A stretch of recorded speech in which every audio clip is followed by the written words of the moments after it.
Bueno, hace unos meses, no sé cuántos, un año o algo así. 6 meses por ahí. 6 meses, no llega al año.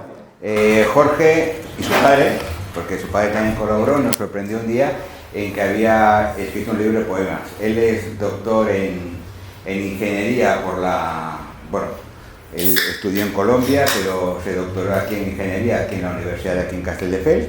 Ingeniería mecánica era, no, electrónica, siempre me equivoco. Siempre le atribuyo a la mecánica, pero es en electrónica. Y bueno, empezó a trabajar, siempre ha tenido mucho interés por la astronomía, ha estado con nosotros hace un montón de tiempo. Y el caso es que, bueno, eso, hace 6 meses nos sorprendió con el hecho de que había escrito un libro de poemas. Y no solo lo había escrito él, sino que lo escribió con su padre. Entonces eso particularmente nos dio a algunos la idea de hacer algún día, sin fecha, algo sobre una lectura de sus poemas y todo esto, porque creíamos que valía la pena. Hace poco la persona que hizo el libro con él, su padre, ha fallecido en Colombia recientemente. Hace poco ha estado en Colombia precisamente por esta razón. Llegaba a San Jordi y pensé particularmente, lo comenté con los compañeros, que podía ser un buen momento para eso, para hablar de astronomía y para hablar de poesía. Era San Jordi y parecía adecuado. Y no solo eso, sino la idea original que se nos ocurrió particularmente era evidentemente que Jorge tenía que llevar un poco la palabra de toda la sesión, porque el motivo era básicamente por él, pero que también estaría bien si había otras personas de la entidad que tenían el recuerdo de algún poema, de algo que les había hecho una especial gracia, que también lo pudieran decir en el día de hoy. Y entonces, el otro día hablando, las birras sí, estábamos solo con la ciencia y eso no es bueno. Solo la ciencia no es bueno. El caso es que hablando con él me comentó esto mismo que vamos a ver hoy, que no iba a ser tanto un tema de lectura de poemas, que también, evidentemente, sino que iba a hacer una especie de recorrido, que es lo que hoy nos mostrará, por la historia de la astronomía y de la poesía con la astronomía, que estoy seguro que va a ser muy interesante y que creo que vale la pena. Yo también he traído un texto luego para leer, un texto breve, y no sé si tú también, Antonio, has traído algo para leer. No. Lo que me acuerdo. Bueno, pues eso, pero es que tiene mucha memoria. En todo caso, eso. Y nada más, Jorge, muchas gracias por la preparación y nada, que vaya muy bien. Bueno, muchas gracias y buenas tardes. El día de hoy pues vamos a hacer un paseo por diferentes, una cronología acerca de la poesía y vamos a llegar hasta la poesía científica y cómo se puede desarrollar por parte de todos vosotros, ¿vale? Vamos primero a hablar de cómo crear poesía de temática científica, en este caso astronómica. ¿Vale? Entonces, cuando queremos capturar las emociones presentes en poemas de temática científica, pues he compilado una serie de puntos que podría ser de interés para desarrollarlos, ¿vale? El primero, tomar una cronología histórica o hacer una revisión histórica acerca de diferentes momentos de la historia con poetas para analizar y comprender el lenguaje y la estructura narrativa, ¿vale? Esa puede ser un primer inicio para iniciar a escribir poesía, ¿vale? Hacer un análisis cronológico. El siguiente, pues, básicamente utilizar imágenes vívidas. En el caso mío, por ejemplo, muchas de las poesías del libro han surgido de historias familiares y cosas que nos han pasado. Y entonces, esta puede ser una opción para escribir poesía, para que el lector se sumerja en la historia y sentir estas emociones. Un tercero ítem es incluir personajes memorables con características distintivas y complejas, ¿no? Para generar empatía y conexiones emocionales con los lectores, ¿vale? Y lo siguiente es explorar temas científicos novedosos. En el caso mío, por ejemplo, he estado escribiendo acerca del Big Bang, acerca del sistema solar, acerca de la inteligencia artificial, porque son temas actuales y pues la poesía va evolucionando hacia ese tipo de temáticas, ¿vale? Entonces, básicamente en mi caso, pues soy como un escritor contemporáneo centrado en ese tipo de temas. Y lo siguiente, pues, es utilizar el lenguaje poético, empleando diferentes figuras retóricas, metáforas, hipérboles, para darle el ritmo y la musicalidad a los párrafos, ¿vale? Y la siguiente es crear el ritmo y la cadencia, y eso lo veremos acerca de cómo se desarrolla la métrica y el ritmo en los versos. Para el estudio de la poesía, pues básicamente lo que inicialmente realicé fue desarrollar una revisión acerca de las diferentes culturas, desde la poesía oriental, pasando por la antigua Grecia, Roma, la Edad Media, la Edad Moderna, y mirarlos hasta los autores contemporáneos, ¿vale? Y básicamente cuando definimos poesía, pues hay diferentes aspectos de la poesía. Hay una poesía que podía ser la prosa poética, ¿no? Que es básicamente una especie de escrito, pero con recursos poéticos.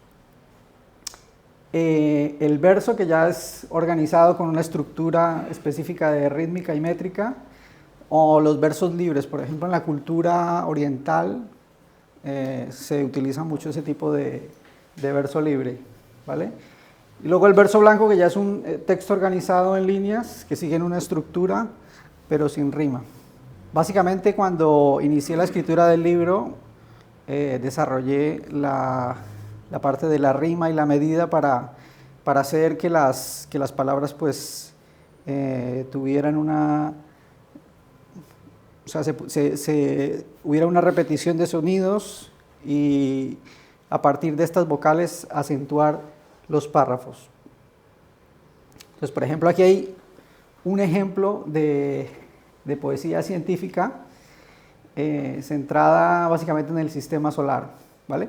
Y dice así, mira: a millones de años del Big Bang, durante la creación del universo, en un colapso gravitacional, una masa densa y candente se erige en los confines del espacio. Es una estrella singular que hace posible hoy día que florezca la vida y toda la maravillosa diversidad. Ilumíname, oh astro, mi rey sol, mi estrellita más cercana, a este mi pequeño planeta azul. Tú que emites diminutas partículas, son tus fotones de brillante luz. Tu espectro solar singular contiene múltiples longitudes de onda que van desde los peligrosos rayos ultravioleta a la preciosa y vital luz solar visible hasta llegar al invisible espectro infrarrojo cercano y lejano. ¿Vale? Esa es una pequeña muestra de lo que sería un párrafo en mi libro de poesía. Ahora, mi padre, que también inició la escritura de poesía, básicamente él inició a escribir porque yo fui el que le dije que iniciara, o sea, le dije ponte a hacerte, porque él había terminado de trabajar y necesitaba hacer algo, ¿no? Y entonces yo, inicialmente eso fue en el año 92, básicamente. Y en esos años, pues, hacíamos competencias de quién escribía un tipo de poesía y otra. Y entonces él empezó así a realizar sus versos y los comentábamos. Y estos versos se quedaban escritos en hojas de papel. y durante muchos años estuvieron esos versos escritos hasta que yo los compilé y luego llegaron a hacer el libro. Entonces mira, por ejemplo, esta poesía de mi padre, que yo la catalogo como una poesía científica espiritual, ¿vale? Se llama Mi Madre Tierra. Dice: oh planeta Tierra, que emerges del cosmos infinito, hogar de mis sueños y mis penas, peregrino soy de los siglos, hijo adoptivo del Verbo, para vivir y morir en tu regazo. Desde aquí contemplo la ronda infinita de galaxias que circundan el universo. Soy apenas un grano de arena en el desierto. Soy la semilla de la palabra, el sonido de un poema que vistió de blanco mi recuerdo.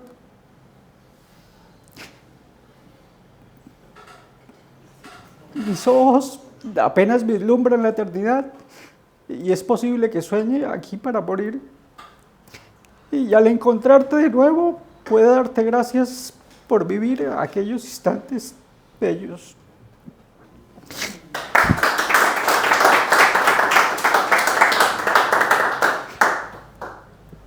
Era una de las poesías que tenía de temática astronómica, y había otra del sol también, que esta no la leo, sino que la dejo para aquí. Vale, entonces, como ya vimos que uno de los aspectos de la poesía es analizar, hacer un análisis cronológico.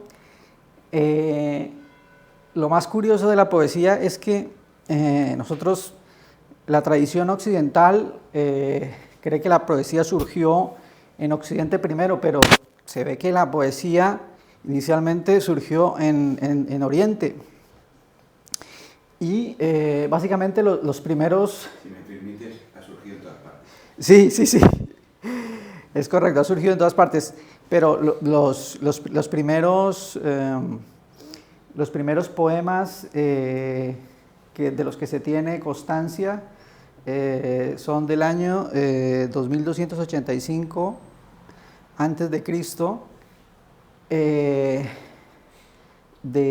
una poeta que se llamaba Endeduana. Era hija de un rey, hija de Sargón I, que era en el Imperio Acadio. Esos primeros versos los encontraron en el siglo XX, en 1926, cuando el arqueólogo británico, excavando esta ciudad sumeria, descubrió estos versos, básicamente. Y curiosamente, la temática de esta primera poeta hablaba sobre el acoso sexual que sufrió por parte de un rey Ur. A ella se le atribuyen pues la creación de las bases de la poesía, los salmos y las oraciones que marcarían los ritos religiosos en la antigüedad. Luego hay también otra poesía que es famosa, que es el poema de Gilgamesh. Se dice que la Biblia, por ejemplo, tomó algunos de los aspectos de este poema para hablar lo que sería el inicio de la creación. Entonces, en este poema básicamente lo que habla es de la historia de un rey que era un tirano y lucha contra las diferentes fuerzas de la naturaleza, buscando el significado de la vida. Y él lo que anhelaba era buscarla, ser como la eternidad, ¿no?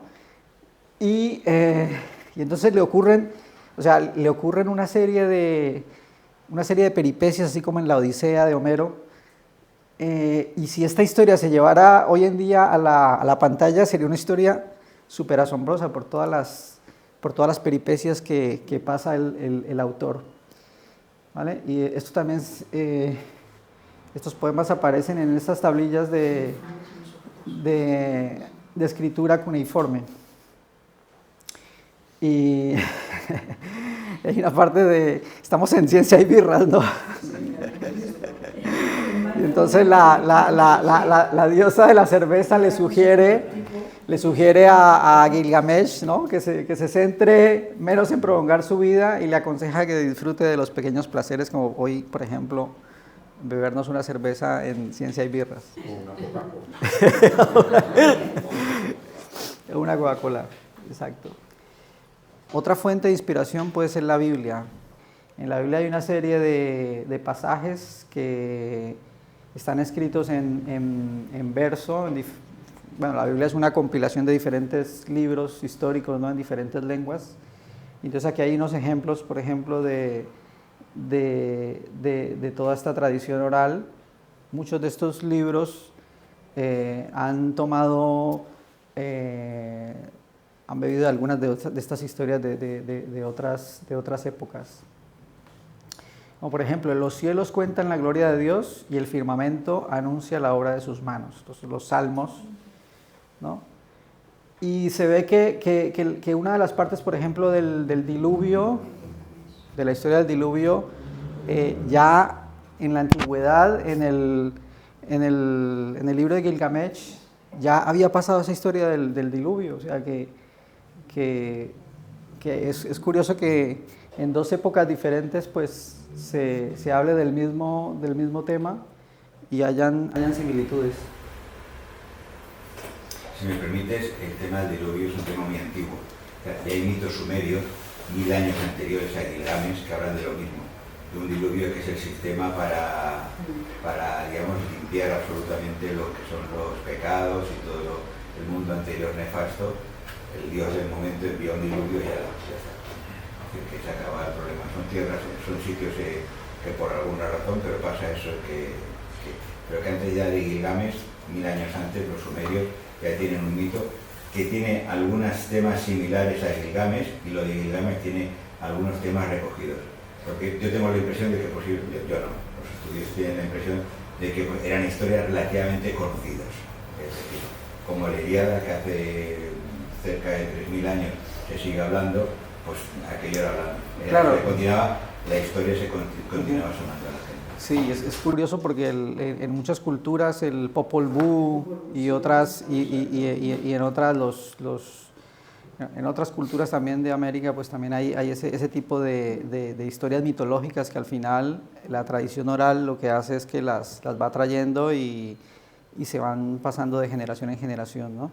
Ya saltando un tema a la poesía china, que también estuve mirando, analizando un poco la poesía china, pues normalmente los autores la definen en tres épocas diferentes, ¿no? La época clásica, la medieval y la moderna.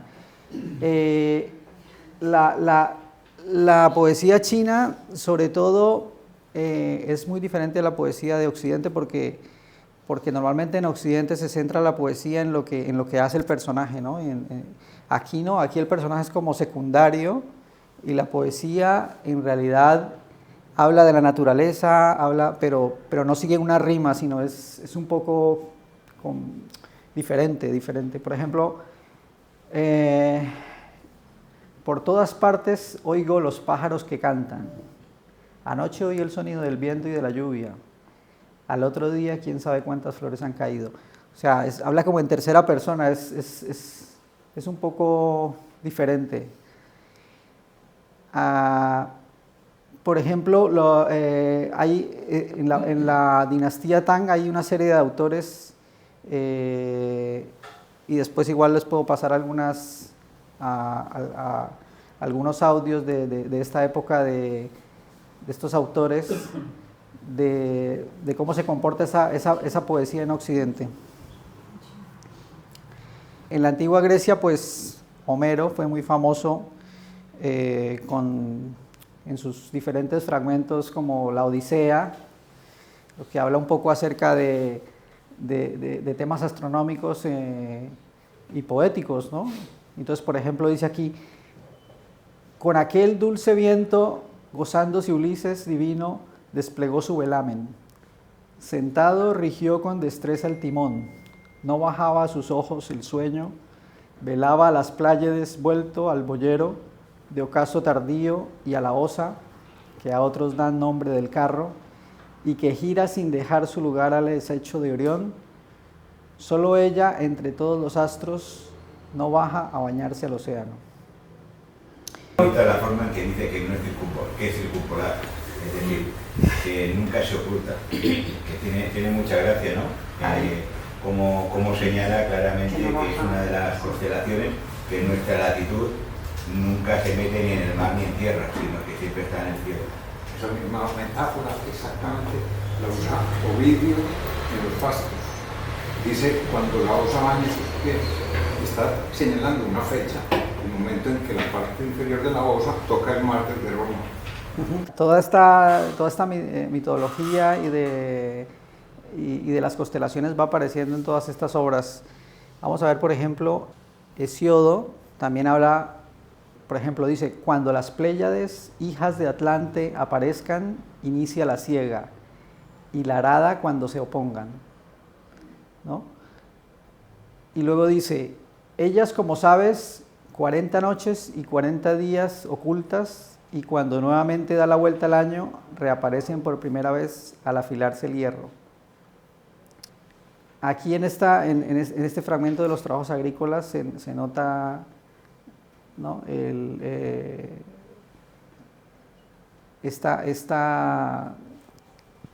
Grecia hablaban mucho de las Pléyades, ¿no? Que estaban, dependiendo de la época del año, si aparecían o se iban, entonces sabían si tenían que ir a cosechar o a recoger la siega.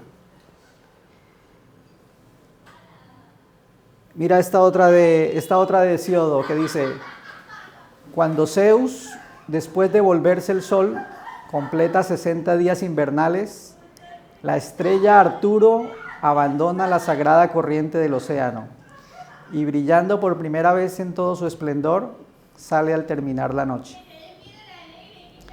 Esto pasa entre la primavera y verano, ¿no? Y aquí vemos a Arturo, que está aquí está aquí en botes, y vemos cómo en estos fragmentos va apareciendo la poesía. Y hay otra, por ejemplo, de Píndaro, son versos líricos. Dice Píndaro, oh hijos de los augustos, justos dioses que destruís la vejez de los mortales, los que cuidan las estrellas que giran en círculo, vosotros cuyo trono está sobre las nubes, reinando en la silla de oro del trueno. Y esta otra de Arato de Solos, que de su obra Fenómenos, describe las constelaciones y algunos fenómenos celestes. Y dice Arato, comenzaré por la constelación de las Pléyades, en un círculo sobre la esfera de zodiaco. Recorren al borde de los astros y están situadas en el signo de Tauro. 6 luces visibles y las gentes llaman la séptima tenebrosa, porque no es fácil distinguirla. Entonces, ahí en ese párrafo, él está hablando de las estrellas que componen las Pléyades, ¿no? Que normalmente eran, a simple vista se ven 7, y algunos decían que veían 6 y otros que veían 7. La séptima era una que no era muy brillante y la llamaban la séptima tenebrosa.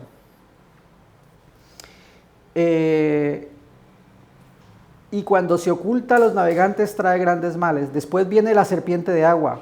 La serpiente de agua es la constelación de Hidra, que sirve de guía a los navegantes, y junto a ella el loco, que está sumergido en el mar y es más grande que el cuervo. Y ahora si nos vamos a Roma, en fragmentos de la Eneida, por ejemplo, está Virgilio que dice, ¿quién se atrevería a decir que el sol es falso?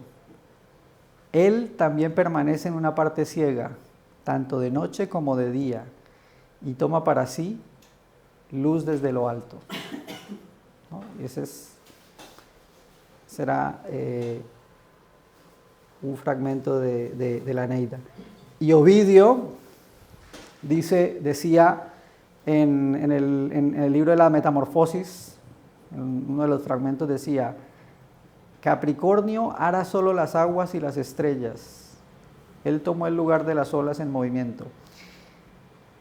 Es otra otra metáfora de... Luego si nos vamos a Dante, Dante también había leído mucho a los clásicos y muchas de las cosas que ocurren en la Divina Comedia han pasado a su historia en este libro. Y dice, hacia lo alto miré y vi que su cima ya vestían los rayos del planeta, que lleva recto por cualquier camino. Entonces se calmó aquel miedo un poco que en el lago del alma había entrado, la noche que pasé con tanta angustia. Aquí en este caso está en el infierno. Luego ya en la Edad Moderna, por ejemplo, Miguel de Cervantes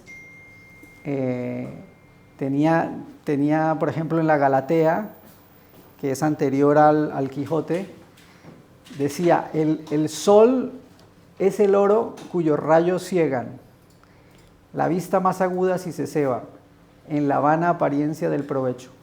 Muchas de los escritos de Miguel de Cervantes eran en verso, ¿no? Y mucha de la prosa en verso también, ¿no? O este otro fragmento de Viaje del Parnaso que decía, yo que siempre trabajo y me desvelo, por parecer que tengo de poeta, la gracia que no quiso darme el cielo.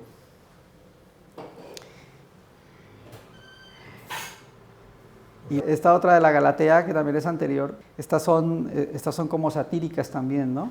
Porque dice, en fin que te has casado, pastora, el cielo haga tan buena tu elección como querrías, y de las injustas penas mías no recibas justa paga, mas hay que el cielo amigo da premio a la virtud y al mal castigo. O sea, como quien dice, pórtate bien.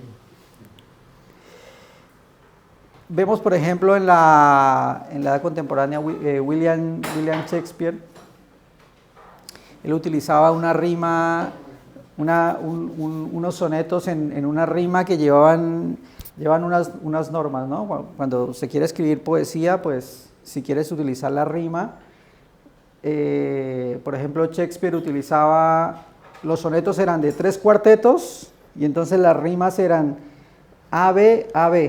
Entonces, por ejemplo, este párrafo rimaba con este, ¿no? AB, AB, ¿vale? Por ejemplo, cuando dice, cuando 40 inviernos pongan cerco. Ah, sí, aquí se me ha dejado, sí. Y caben hondos surcos en tu bello sembrado. Tu altiva juventud que admira este presente será una prenda rota con escaso valor. Lo complicado de este tipo de poesía es que como es en otro idioma, pues claro, las traducciones ya no te van a rimar, entonces es muy complicado hacer poesía. De todas maneras, que sepas que ha habido gente, como tú has comentado antes, la poesía tanto griega como latina se basa en sílabas cortas y largas, y la nuestra se basa en la repetición de la última palabra, por simplificar, ¿no? Y hay gente que ha traducido versos latinos y griegos jugando con la longitud de nuestras sílabas, como suena, y además dándole un sentido al verso, siendo agudos, drújulos, jugando un poco con todo para que sea tanto el ritmo como se puede hacer la rima, lo cual me parece un trabajo brutal por parte del traductor, que ha intentado jugar tanto la historia de la longitud de las palabras, empleando as o is o es para dar un ritmo interno a la poesía, y después además la finalización de cada poema para que rimara con los anteriores, por cual no rima de madre mía.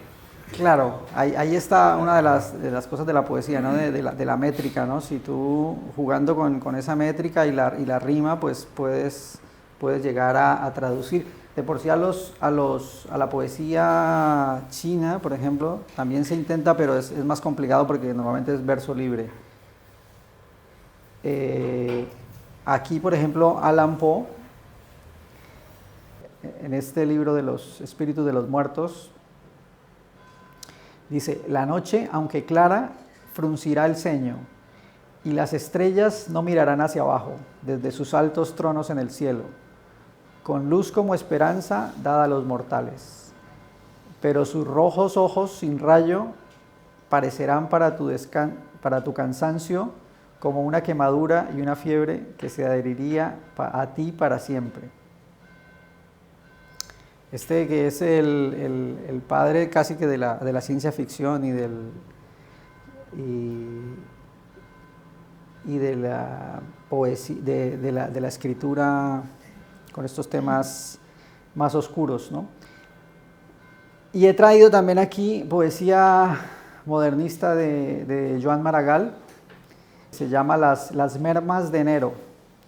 Y decía Joan Maragall, como en medio del invierno, la primavera, así el cielo hoy, y el sol y el aire abre de par en par balcones y puertas, y llena la casa de claridades. Ay mía, gloria de los ojos el cielo, del pecho las auras, son hoy. Hasta cada momento parece que deben estallar en verdor las ramas desnudas, que el horizonte debe llenarse de golondrinas y que hay que acotar toda la tierra. Entonces, toda esta obra se conserva en el archivo de Joan Maragall.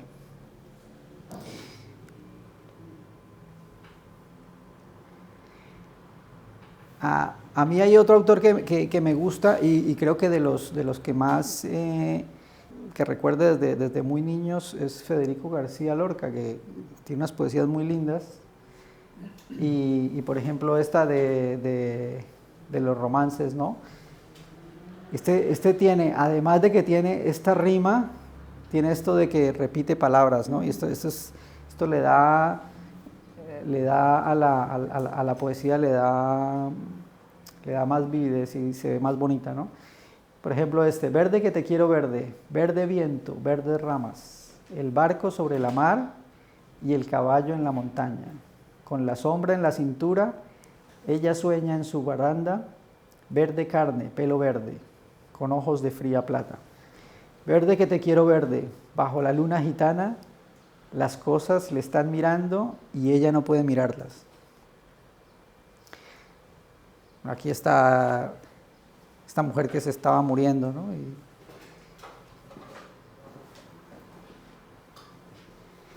Luego, esta por ejemplo, esta es de temática científica también. Esta es de mi libro, y esta se llama Orígenes. Y dice así, en los confines del continente africano, durante un largo proceso evolutivo, surge el famoso Homo sapiens, tú y yo, los seres humanos actuales, con altas capacidades mentales.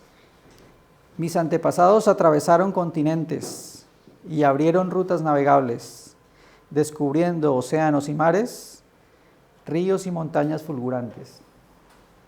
Y sigue más, pero este es solo un fragmento de él. Y dice, evolucionamos como especie, desarrollamos el método científico y con los avances tecnológicos inventamos audaces máquinas, hasta llegar a nuestros días el metaverso, la inteligencia artificial y la biotecnología. Ahora, en la carrera hacia el universo, descubriremos los confines del espacio, en astronaves y sondas robóticas avanzadas, patrocinadas por Mr. Musk o la mismísima China, llegando de nuevo a Marte y a la cara oculta de la Luna, para crear colonias humanas permanentes. Eso parece inspirado por Hartog. Ese deseo de colonias humanas permanentes y todo eso, sí. Sí, esta es apenas un abrebocas de lo que quería compartir con vosotros en San Jordi. Y aquí está mi padre. Sí.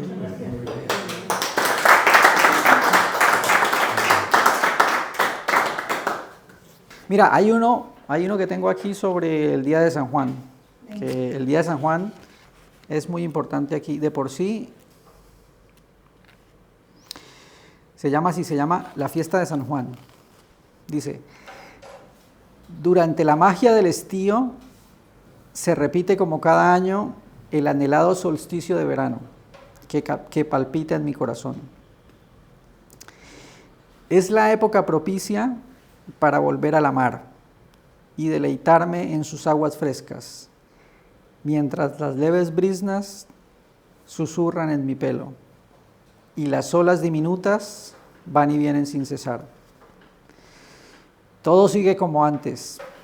Las garzas cantan alegres, los campos lucen amarillos, los molinos de viento riman su canto, y todavía siento las voces, los abrazos y adioses de quienes añoran estas fechas sin igual.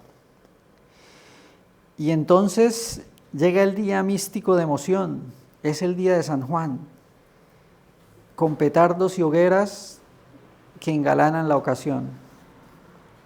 Luego prosiguen las veladas y bailes tradicionales que culminan en la playa junto con baños y saltos tribales, para deleitarnos luego con una buena coca confitada hecha de mazapán, crema o nata.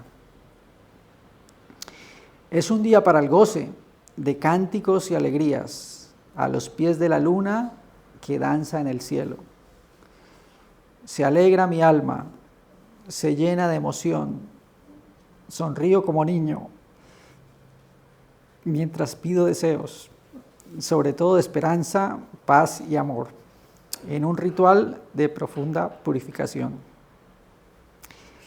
Ya cae la noche, todos cantan a una sola vez en este sagrado templo, adornado por cielos abiertos, en el rinconcito amable del mar Mediterráneo, a los pies de una playa de luz, vida y color. Ese rinconcito es Castelldefels.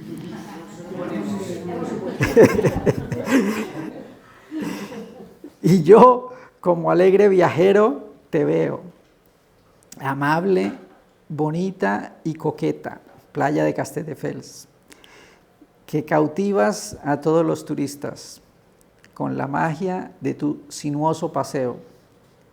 Chiringuitos llenos que hacen las delicias de todo aquel viajero que disfruta en medio de la brisa la magia especial de un día ensoñador. Esa es el día de San Juan. No sé qué les parece. Y hay otra, hay otra por aquí, hay otra que se llama el enigma de Oriente. El enigma de Oriente dice: allá en el desierto del Sahara, cerca del límite oriental, se alza una esfinge de fama universal. Con su faz inescrutable, dirigida hacia el este, proyecta para siempre su cara descomunal. Según mitos griegos, cuando el sol proyectaba los primeros rayos del amanecer, aquel tótem indagaba al místico viajero errante una antigua enigma de fama singular. Y al no poder contestar aquel ignoto acertijo, un pobre caminante fue devorado en el acto, dentro de las fauces de aquel ser astral. Mi querido amigo Edipo, rey de Tebas, aclaró aquel enigma y lo salvó de una muerte de aquel misterioso oráculo que terminó destrozado al final de sus días. Lo que la esfinge indagaba a todos los visitantes era un enigma de la vida y el enigma de la muerte, una sutil pregunta que nos lleva de cabeza hoy en día y a la cual debemos todos contestar. De lo contrario, seremos devorados entre las garras de la destrucción. Una vez hallada la solución al problema, se le hará evidente, mi querido amigo, que en realidad la muerte no existe y que lo que parece evidente solo es un cambio de estado de una existencia material a otra dimensión trascendental. Así pues, para el individuo que encuentra la solución verdadera al enigma de la vida, la esfinge de la muerte ha cesado de existir. Y ahora puede elevar su voz, pronunciando un grito triunfal. Oh muerte, ¿dónde está tu guadaña? Oh tumba, ¿cuál es tu victoria? De por sí yo escribía, inicialmente los temas míos eran más de la familia, pasaban, y yo escribía con mi padre, y mi padre escribía sobre todo acerca de la muerte, ¿no? Y a mí me causaba eso mucha... al principio, claro, porque inicialmente yo hasta por allá, hasta cuando tenía 30 años, creía que era inmortal. Lo vemos en todos los sitios, las computadoras cuánticas es el centro, el talón de Aquiles, diría que de la propia existencia, porque cuando ves cómo funcionan los ordenadores cuánticos, yo creo que si la gente se diera cuenta de eso, la física sería... Pero para que veas lo compleja que es la cuántica, Einstein nunca acabó de entenderla. Sí. Con lo cual, que de repente coger eso que no entiendes y que te sirva para explicar otras cosas... No, pero te da que pensar, sí, pero porque no se entiende. Hay mucha literatura ahí, no solo de esa. Volviendo a la astronomía, a mí me gustaría... Pensaba que le ibas a leer tú cuando oía al Doctor Astrónomo de Walt Whitman, que es un verso precioso, además es muy famoso, y que creo que es de los temas de astronomía que yo a veces empleo cuando hablaba, mejor dicho, el pasado, de astronomía a simple vista, solía casi empezar con este poema, porque me hacía mucha gracia. El poema dice así: la gente salía y los viejos explicaban a los niños la historia, en base a aquello que veía en el cielo. Si pasaba por Orión, le explicaba la historia de Orión. Entonces, cada historia de Orión es un poco diferente. Entonces, aquí, aunque no es un texto poético, creo que tiene gracia este texto, que es del siglo II a.C., explicaros un poco el párrafo hablando de Orión. Cuenta Hesíodo que era hijo de Euríale, la hija del rey Minos, que es de Creta, y de Poseidón, y que gozaba del don de caminar sobre las olas al igual que sobre la tierra. Un día marchó a la isla de Quíos y, borracho, violó a la hija de Enopión, de nombre Mérope. Al enterarse de Enopión, se enfureció ante tal atrevimiento, lo dejó ciego y lo expulsó de su país.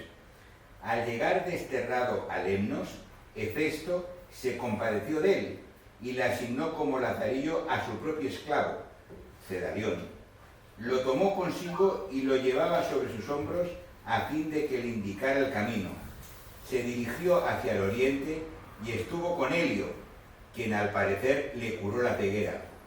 Pretendió regresar a donde Enopión para vengarse de él, pero sus conciudadanos le escondieron bajo tierra.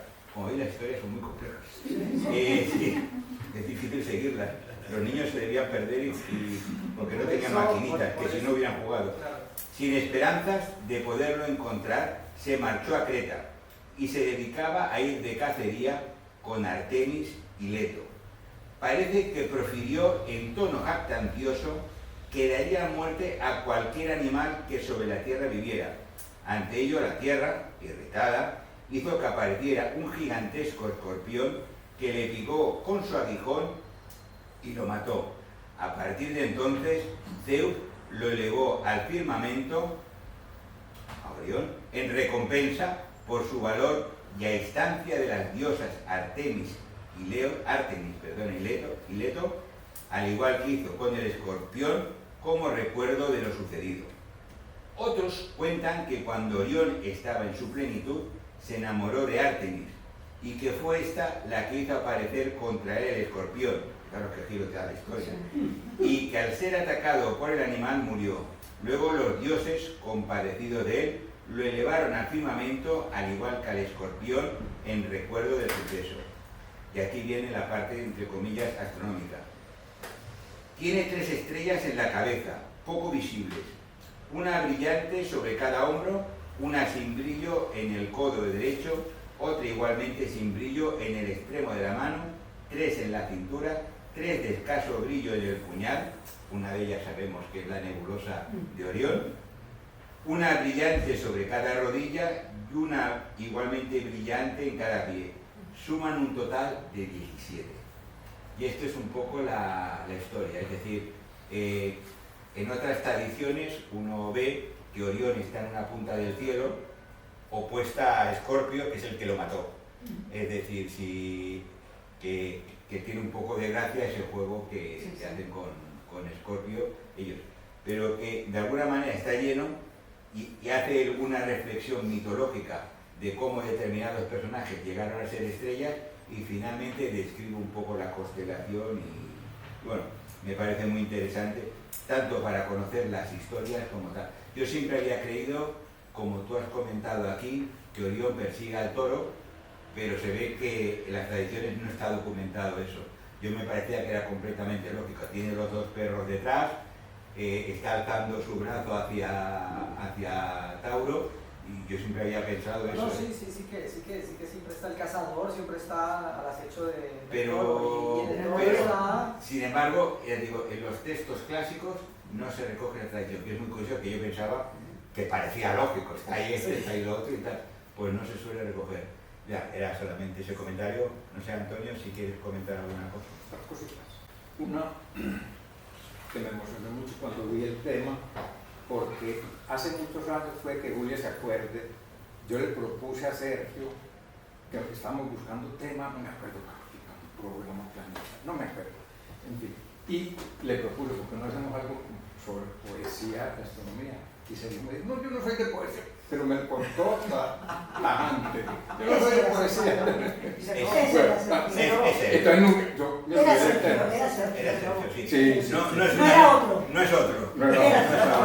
No mientes. Y una segunda cosa es un complemento a lo que ha dicho Jorge, y es que el ritmo y la rima, bueno, no tan, la rima la tenían poco, pero el ritmo lo utilizaban como una estrategia. ¿Para qué? Por ejemplo, se ha dicho mucho que la Ilíada y la Odisea no fueron escritas, sino que fueron de transmisión oral. Y piensen que las obras de Ilíada son 15.000 versos. Entonces, ¿cómo se aprende uno una historia tan larga? Se la aprende por medio del ritmo. Y el ritmo es tan pegajoso. Les voy a decir algo que fue una experiencia que tuvimos con mis hijas, que tenían las 3 menos de 10 años. Y cuando íbamos para la finca, yo les decía, pues se lo dije 2 o 3 veces, un poema que es un sinsentido total. Y se lo aprendieron. Y ahora, cuando nos reunimos, lo decimos en coro, y Ángela también, todos nos lo sabemos.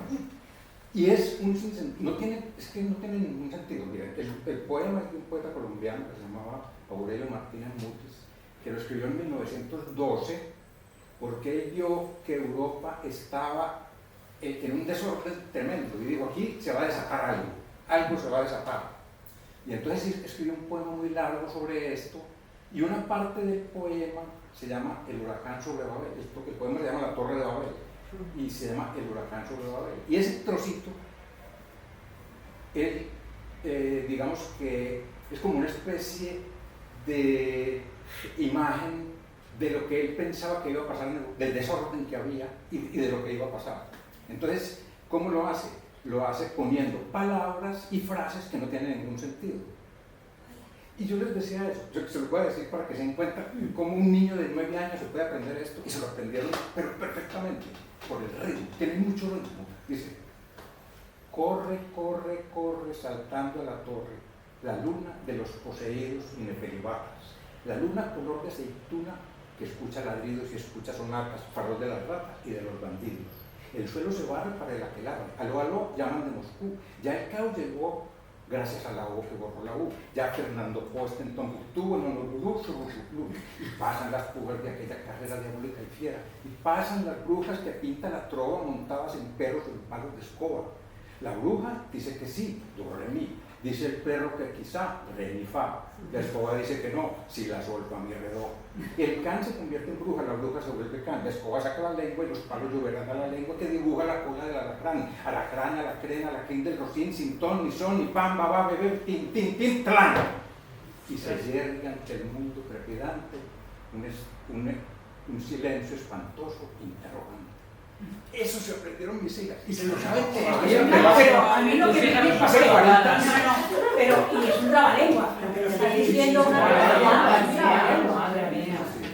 Muy bien, muy fuerte. Muy bonito, sí. Yo también no sé si ahora los niños aprenden poesías en los colegios.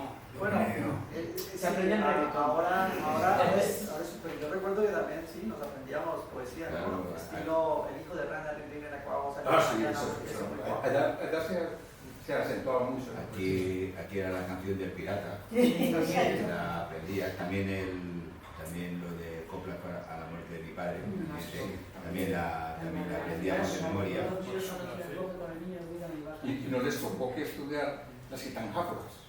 ¿Las qué? Gitanjáforas. No.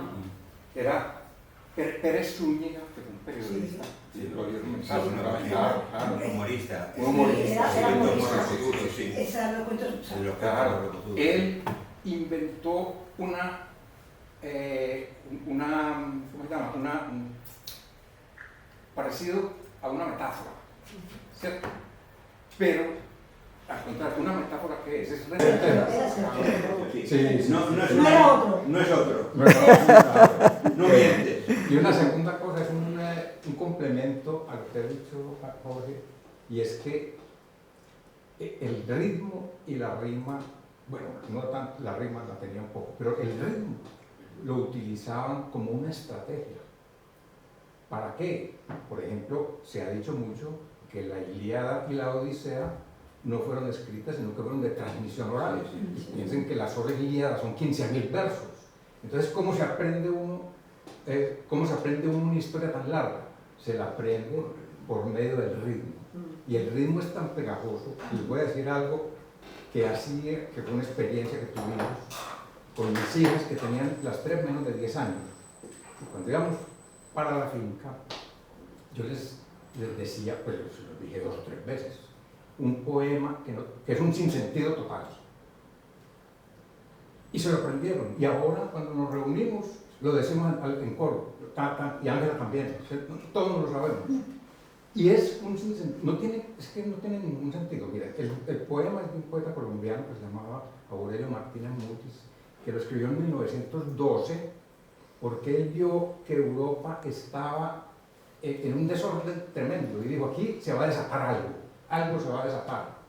Y entonces escribió un poema muy largo sobre esto, y una parte del poema se llama El huracán sobre Babel. El poema se llama La Torre de Babel, y se llama El huracán sobre Babel. Y ese trocito, él, digamos que es como una especie de imagen de lo que él pensaba que iba a pasar, del desorden que había y de lo que iba a pasar. Entonces, ¿cómo lo hace? Lo hace poniendo palabras y frases que no tienen ningún sentido. Y yo les decía eso, se los voy a decir para que se den cuenta cómo un niño de 9 años se puede aprender esto, y se lo aprendieron, pero perfectamente, por el ritmo, tiene mucho ritmo. Dice, corre, corre, corre, saltando a la torre, la luna de los poseídos minefelibatas, la luna color de aceituna que escucha ladridos y escucha sonatas, farol de las ratas y de los bandidos. El suelo se barre para el aquelarre, aló, aló, llaman de Moscú. Ya el caos llegó gracias a la O que borró la U. Ya Fernando Post en Tombuctú, en Honolulu, Surucuclú. Y pasan las pugas de aquella carrera diabólica y fiera. Y pasan las brujas que pintan la trova montadas en perros en palos de escoba. La bruja dice que sí, do, re, mi. Dice el perro que quizá, re, mi, fa. La escoba dice que no, si, la, sol, fa, mi, re, do. El can se convierte en bruja, la bruja se vuelve can. La escoba saca la lengua y los palos lloverán a la lengua que dibuja la cola del alacrán. Alacrán, alacrén, alacrín del rocín, sin ton, ni son, ni pan, babá, bebé, tin, tin, tin, tlan. Y se yergue ante el mundo trepidante un silencio espantoso, interrogante. Eso se aprendieron mis hijas. Y se lo saben todavía, Pero a mí lo que me parece... hace 40 años. Pero, y es un trabalengua. Está diciendo un trabalengua. Muy bien, muy fuerte. Muy bonito, sí. No sé si ahora los niños aprenden poesía en los colegios. Bueno, sí, ahora es... Lean los poemas de se llaman los sonetos de la muerte. Sí, yo aquí había traído uno de Gabriela Mistral también, que se llamaba Anoche, que dice: las montañas se deshacen, el ganado se ha perdido, el sol regresa a su fragua, todo el mundo se va huido. Se va borrando la huerta, la granja se ha sumergido, y mi cordillera asume su cumbre y su grito vivo. Las criaturas resbalan de soslayo hacia el olvido, y también los dos rodamos hacia la noche, mi niño. Aquí habla un poco del cambio climático y demás, ¿no? Imagínate en esa época. Y otra cosa que decía Antonio hace poco de lo que pasaba en Europa. Mira, por ejemplo, Rubén Darío ya casi que lo decía en sus poemas. Por ejemplo, dice: puso el poeta en sus versos todas las perlas del mar, todo el oro de las minas, todo el marfil oriental, los diamantes de Gólconda, los tesoros de Bagdad, los joyeles de Presas, de los cobres de un abad. Pero como no tenía por hacer versos ni un pan, al acabar de escribirlos murió de necesidad. Es como la historia de todos los poetas, ¿no? Que terminan todos.